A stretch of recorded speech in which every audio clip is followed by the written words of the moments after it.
welcome to the Deep Dive, your shortcut to being well informed. Today we're plunging into a story that probably sparks a lot of memories for many of you. The incredible rise and, well, the really dramatic fall of Blockbuster Video. You know, that Friday night feeling, the hum of the lights, maybe the smell of popcorn, just aisles and aisles of movies. Choosing one felt like a mission. Blockbuster wasn't just a store, it was kind of the heart of movie night for millions. So our goal today is to figure out how this giant, this seemingly unbeatable company actually ended up collapsing. How did it happen? It's such a fascinating case study, isn't it? It really is a masterclass in market disruption and why companies have to adapt. Because Blockbuster's story, it's not just nostalgia for video stores. It's a really stark lesson about, getting stuck in your ways. Relying too much on what worked before can make even huge companies blind to big shifts.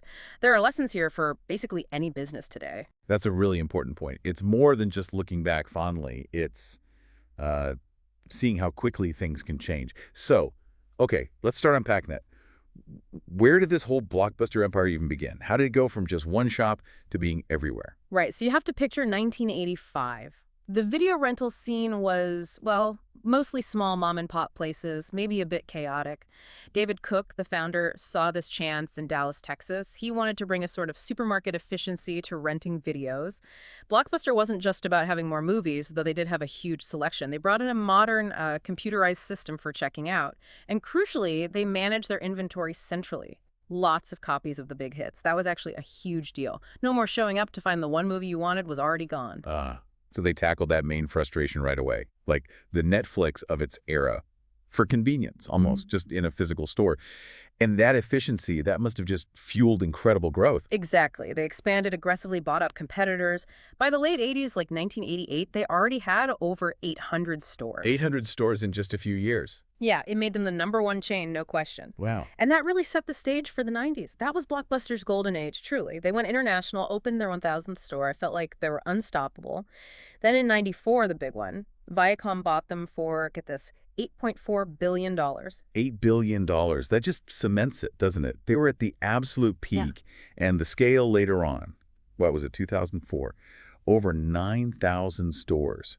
Something like 84,000 employees. That's right, an enormous global operation. That scale itself is just mind-boggling. Managing that many people and locations, it's almost a different kind of business behind the scenes than what we saw as customers. It absolutely was, and that sheer size, that complexity, it kind of, ironically, made them less flexible later on when things started changing. Okay, so let's talk about the business model then. What was the secret sauce making them so successful, so profitable during that golden era? Well, a surprisingly big piece of it was late fees. The dreaded late fees. Exactly. At one point, they made up something like 16% of Blockbuster's entire income. 16%, just from fees. Just from fees. Beyond that, though, their strategy was smart for the time. They knew people wanted the hot new releases immediately, so they stocked way more copies of those hits than anyone else, kept customers happy, basically usually walked out with something, and they really built this whole movie night experience. It wasn't just grabbing a tape. The stores were in busy spots. They sold popcorn, candy, later video games. It was your one-stop shop for an evening's entertainment. Super convenient. Right, they made it an event. But those late fees, 16% is huge, but you can already see how that might rub people the wrong way. Precisely. It feels like a weakness waiting to be exploited, doesn't it? Especially when something better comes along. It absolutely was. Very profitable in the short term, but it created friction with customers. And that friction became a huge vulnerability. Okay, so here's where the ground starts to shift. The late 90s, early 2000s. New challengers appear. What happens? Yeah, this is where the disruption really hits. You start seeing these key competitors pop up. First, Netflix. Not streaming yet, but their DVD by mail service. No late fees, delivered to your door. That was revolutionary. Right, the little red envelopes. Exactly. And then you had Redbox, those automated kiosks popping up everywhere, super cheap, super convenient rentals. Both of these models offered things Blockbuster didn't. Better value, more convenience, and crucially, no hated late fees. They started peeling away customers. And Blockbuster, well, they were just slow to see the digital writing on the wall. They really underestimated how fast people would jump to online options, especially streaming later on. And this brings us to the story, the one everyone points to, the Netflix moment.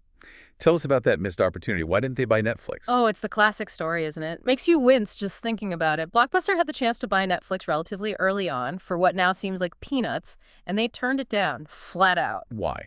What was the thinking inside Blockbuster? Were they just arrogant? It seems like a mix of things. Definitely some arrogance born from success, but also real organizational inertia.